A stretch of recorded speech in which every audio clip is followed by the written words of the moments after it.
Today we're going to be working on this 2009 Dodge Cummins 6.7 liter diesel, and what we're going to be doing is replacing the injector. And to do that, there's going to be quite a few components that we're going to need to be removing to get to the injector and remove the injector itself.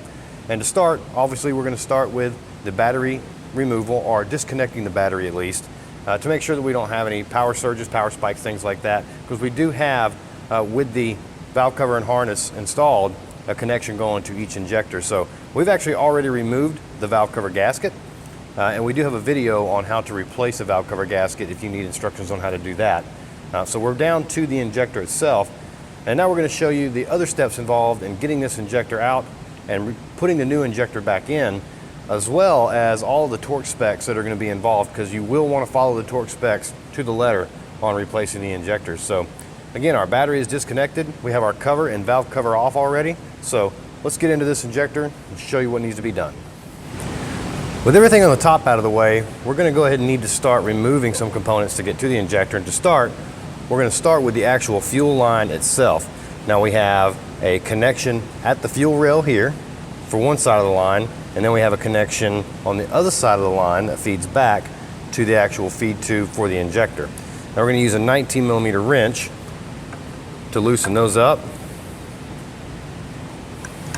And once we have them loose, we can just thread those off. Now before I pull this line all the way off, one thing I will note, and I've already done it on this engine, you want to take some shop air or some brake cleaner, something to just kind of get some of the debris out of the way around the rail and around the actual insert for the feed tube. Any debris that finds its way into that tube or into that channel for the tube could find its way into the injector. And this is a common rail injection system, so any small amount of debris can actually get lodged inside of these injectors and cause them to stick wide open or just fail completely in the beginning. You don't want to have that happen, so at least try to clean this area out.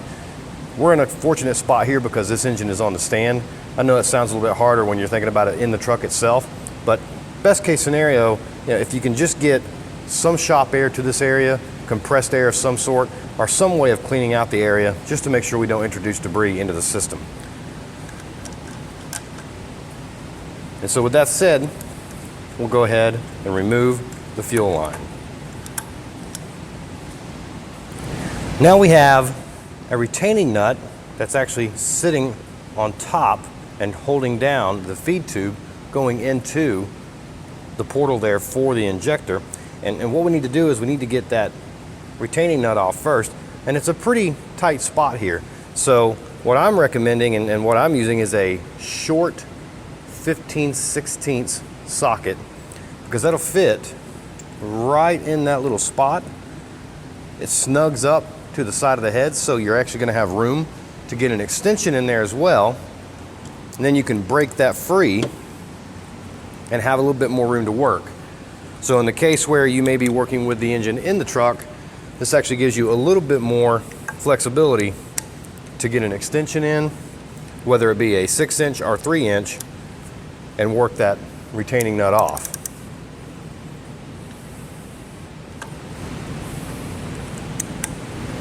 And as you can see, it comes out fairly easy.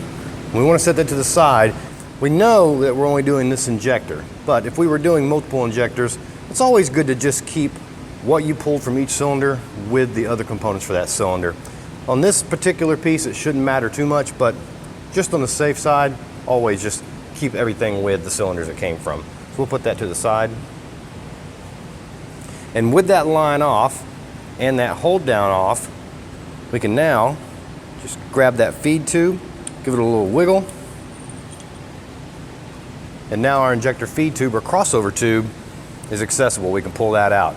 Now one thing I will mention, and I'm not sure if it'll show up well enough here, but it's good to always replace these feed tubes. Now, in some cases you can get away with reusing them, but here's why it's always recommended to replace it.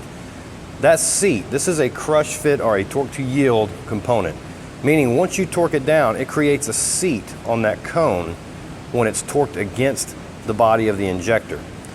If it scars too much when it's torqued down, once you put it back in and torque it down the second time, it may not create the same seat, causing leak back on the injector and quite a bit of misfire as well as the truck not running correctly at all or getting correct fuel to the injector. So we don't want that. And unfortunately, with these feed tubes, you can't just rotate it to see if it'll seat a different direction, because it is a keyed component. So that little notch, that little key on there, only goes in one way. So once you seat that in there, that key lines up and it's in. So you can't rotate it and try to get another seat out of it. So what I will caution you on is, it is recommended to go ahead and replace this every time. However, if you do not replace it, and when you get the install completed and it's done, if you find that you have no pressure or low pressure, or you're having a misfire on that cylinder, generally go back and look at this tube. It may not be seating like it was before, and you may just need to throw a new tube in there. Quite simple if that's the fix for it. So now that we have the line off, we have the retaining nut off and the feed tube out, it's time to pull our exhaust rocker arm off.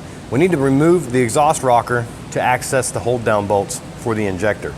So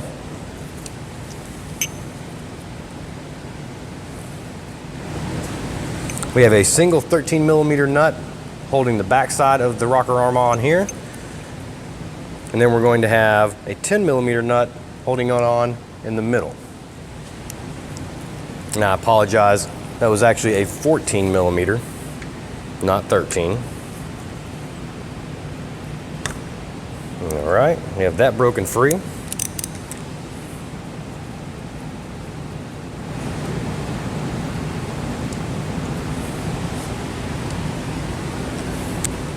And again, we're going to set that nut to the side along with our retaining nut for the feed tube. We know this is all going to the same injector. However, if you were doing multiple injectors, again, it's always wise to go ahead and keep every component together. And now with that nut off, we can now go and remove the middle bolt in the middle of the rocker arm, the hold down bolt for it. Pull back on that.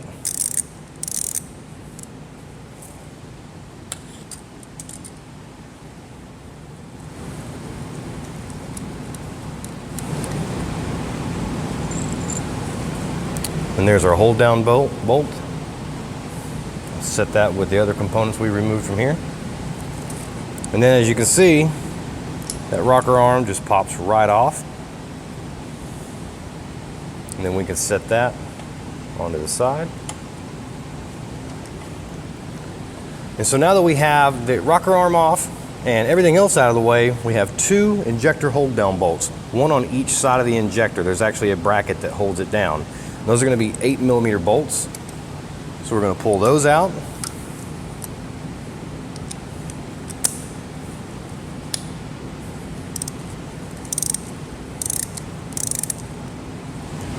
And so with our exhaust rocker arm off and out of the way, we have our components for the exhaust side together and away from everything else. We're now going to go ahead and pull the intake side off. It's just going to give us a little bit more clearance to get that injector out. And it's going to be the same process, 14mm on the rear bolt and then that 10mm in the middle. And once we pull these off, we'll keep them separate from the exhaust side.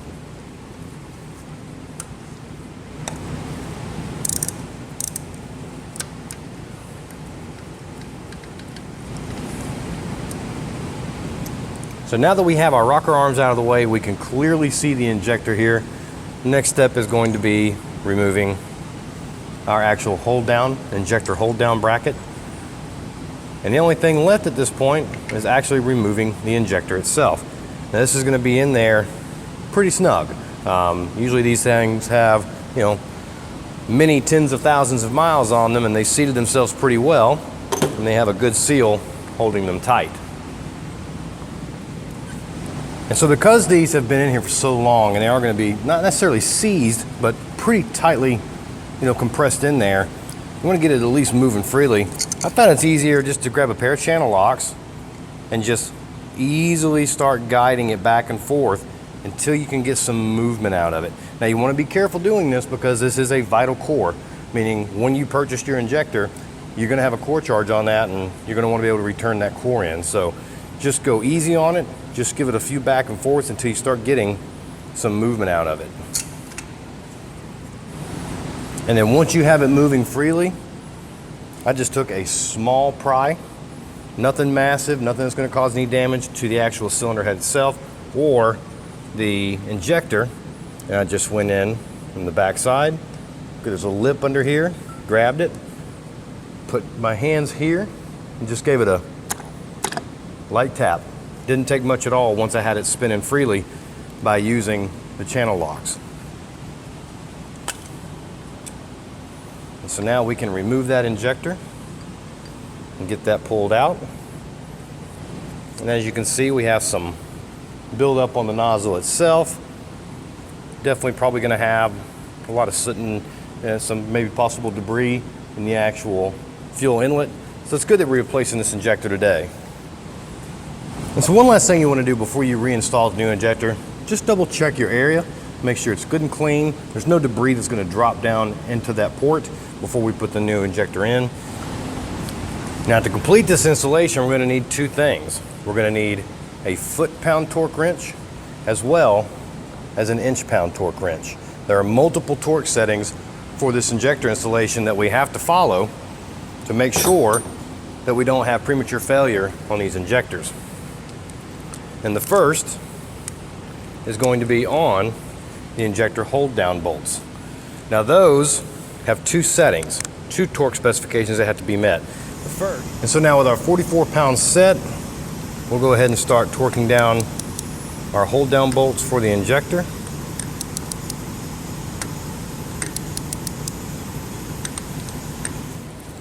Now that we have those torqued down to 44,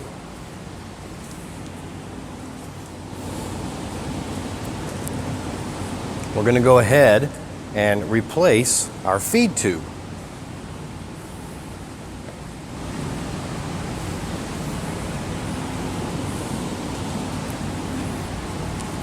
And so we'll go ahead and take our feed tube. We'll put it in where the key only goes in one way. We now have that in there.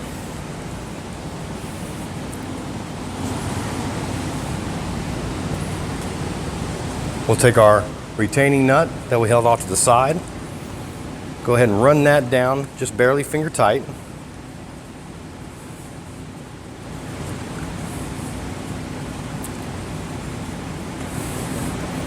And now we're going to need to torque this hold down nut to a preliminary number of 11 foot-pounds.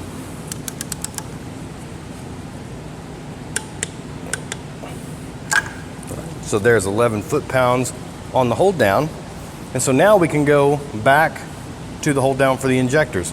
So now that these have been set to 44 on torque and our retaining nut on the feed tube has been set to 11, we need to return to the hold downs on the injectors and then torque those down to, and that'll be the final torque setting on the injector hold downs, is 71. And once we torque those down to 71 on each side, we're going to come back to the retaining nut and torque that down to 37 foot-pounds. So the series goes 44 on both of the retaining nuts, or bolts, for the injector, then 11 foot-pounds for the retaining nut on the feed tube, and then back to the retaining bolts for the injector, and then back to the retaining nut. And that is the series that you'll want to go in with these injector installations. And that's going to be on every injector, not just this particular injector. It'll be on any of the injectors that you change.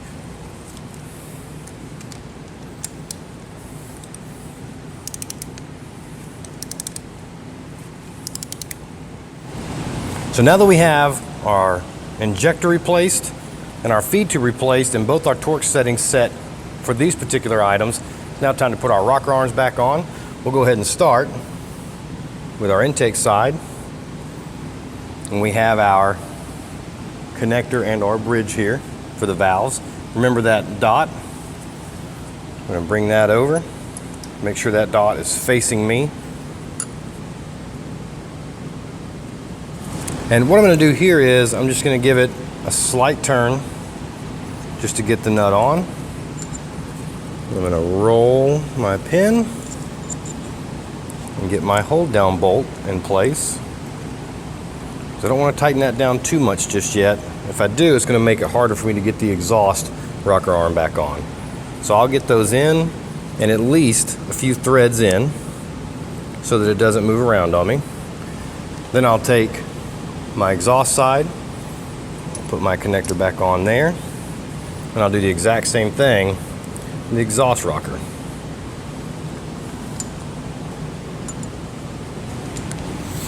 And then once we have these threaded down a little bit, they're just barely finger tight, we're going to torque those down to 27 foot-pounds.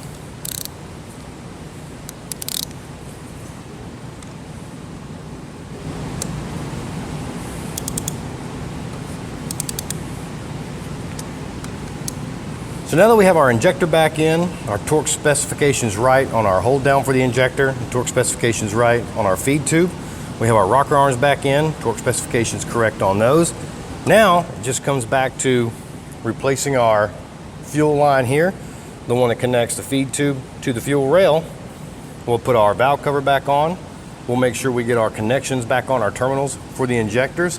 And on those, you want to make sure when you torque those down, there's where we came in with the inch-pound torque wrench.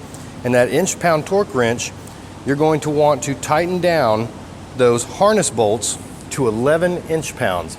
11 inch-pounds on these terminals. Don't hand tighten it, because a lot of times a hand tight will actually be a lot tighter than 11 inch-pounds. You do not want to tighten or over tighten on these terminals for the injectors. It can break them off or make them crack. And if that happens, you need a speed bump later on down the road, it could break off, and now you've lost a full cylinder on the vehicle, and you're chasing it, trying to figure out why you're losing power on that cylinder. So 11 inch-pounds on the terminals for the injector itself. Once we get the fuel line back on, we get the valve cover back on, we get the cover itself back on and the breather filter, this job is basically complete. And hopefully now you have a better understanding of what it takes to replace an injector on a 2009 Dodge Cummins 2500 6.7 liter. Thank you.